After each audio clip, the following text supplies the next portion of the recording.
બંને મિત્રો ઘણા સમયે લેતા થયા છે અને બંને મિત્રો માટે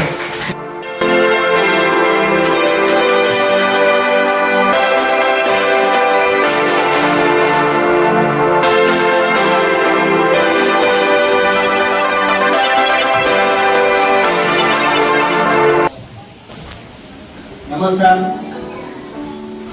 આજે ખૂબ અજબ સંયોગ થયો છે, કેમ કે હું અને સાહેબ બંને 18 વર્ષ પહેલા બોટાદની આરાધના એજ્યુકેશનની અંદર એમણે પોતે બીએડ કોલેજના પ્રિન્સિપાલ હતા અને એ સમયે હું બીએડ કોલેજમાં લેક્ચરર પણ હતો અને પીટીસી કોલેજનો પ્રિન્સિપાલ પણ હતો.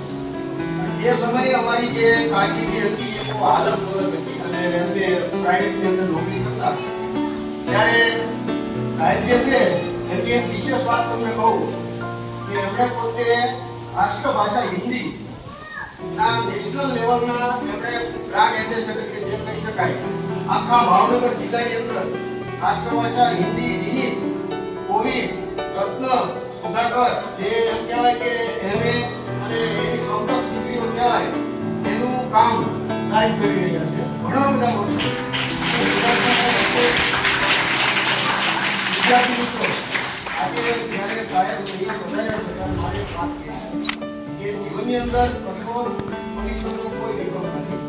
આ મારી સામે બેઠેલા સાહેબ જે છે એમણે મને લાગે છે 15 કલાક સુધી હું જ્યારે કોલેજમાં હતો ત્યારે એમણે 15 કલાક સુધી લગાતાર મહેનત કરી. આ ખોટું નથી કહેતો.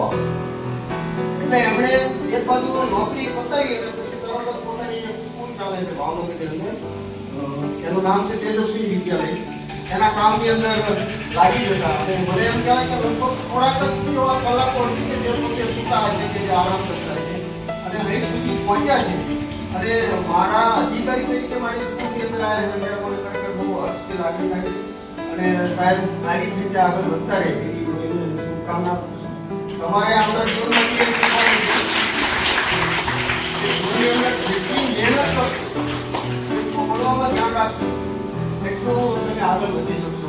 એ મારે આજે કહેવું હતું. એટલે બીજું આભાર પ્રયત્ન સાહેબ તમે અહીં આવ્યા ખૂબ ખૂબ આનંદ થયો.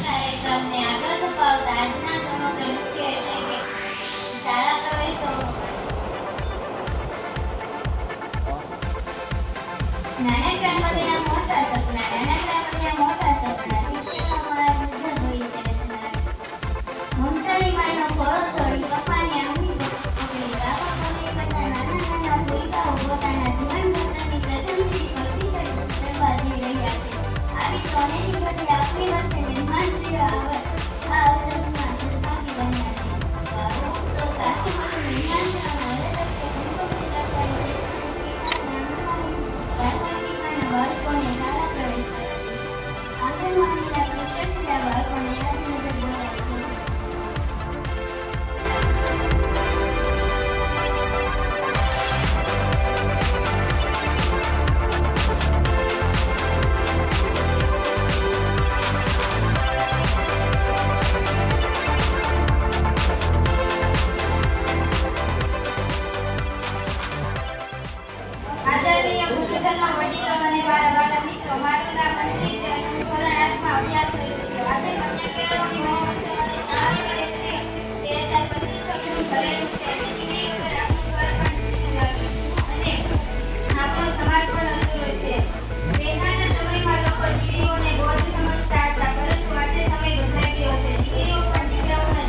ભેગા મળીને આ બધુંને દૂર કરવી પડશે.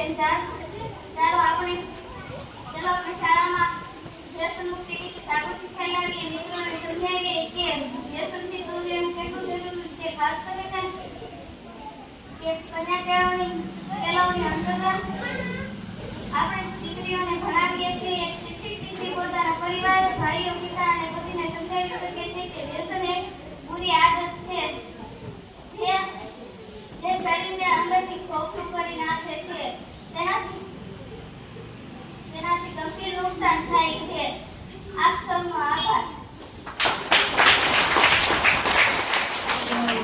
મારા વાલીઓ અને મારા વાલા મિત્રો, મારું નામ રવિ જોશીભાઈ છે અને હું ધોરણ 8 માં અભ્યાસ કરું છું. આજે કન્યા કેળવણી મહોત્સવ અને શાળા પ્રવેશ ઉત્સવ 2025 ના શુભ પ્રસંગે મને રોપણ વિશે કંઈક કહેવાનો મોકો મળ્યો છે, જેનો મને ખૂબ જ આનંદ છે. આપણે જાણીએ છીએ કે વૃક્ષો આપણા જીવન માટે કેટલા મહત્વના છે. વૃક્ષો આપણને ઓક્સિજન આપે છે, જે શ્વાસ લેવા માટે. તેના કારણે પર્યાવરણમાં ઘણા ફેરફારો આવી રહ્યા છે, જેમ કે ગરમી વધતી, વરસાદ ઓછો થવો અને પ્રદૂષણ વધતું. આ બધું આપણા સ્વાસ્થ્ય અને ભવિષ્ય માટે સારું નથી. આપણે સૌ વૃક્ષારોપણ કરવું જોઈએ. શાળામાં પણ આપણે વૃક્ષો વાવીએ અને તેનું જતન કરીએ. આપણા ઘરે પણ આપણે નાના છોડ રોપી શકીએ છીએ. વૃક્ષો વાવવાનો અર્થ માત્ર એક જ છોડ રોપવો એટલો જ નથી, પણ તેનું નિયમિતપણે ધ્યાન રાખવું, તેને પાણી આપવું, તેને મોટું કરવું.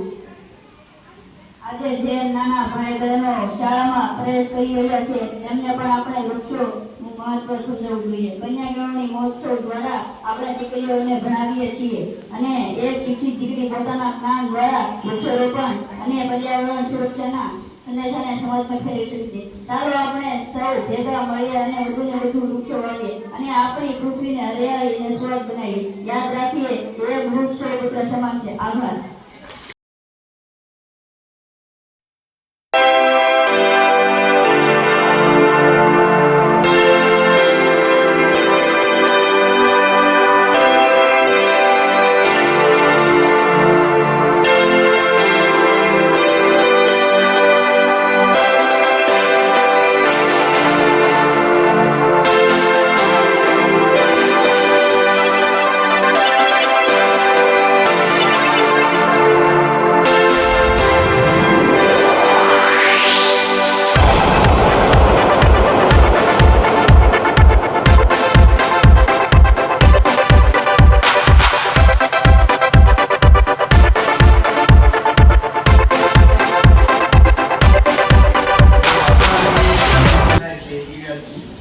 એમના દ્વારા દિવ્યાંગ બાળકોને કીટ આપવામાં આવે છે અને એમાં આપણે જે બાળકો દિવ્યાંગ છે, કોટ કાપડ વાળા છે, એ બધાને આવી રીતે કીટ આપેલી છે.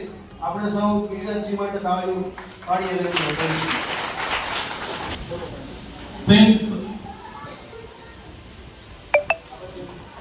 આજનો દીપક છે. આપણે આમ તો રોજ આપણે કોઈ પણ દીપક હોય તો એમ આપણે દ્વારા સન્માન કરી અને પછી આપણે મિત્રો નિકેશભાઈ મારું એમનું હૃદયથી પહેલા સ્વાગત કરું.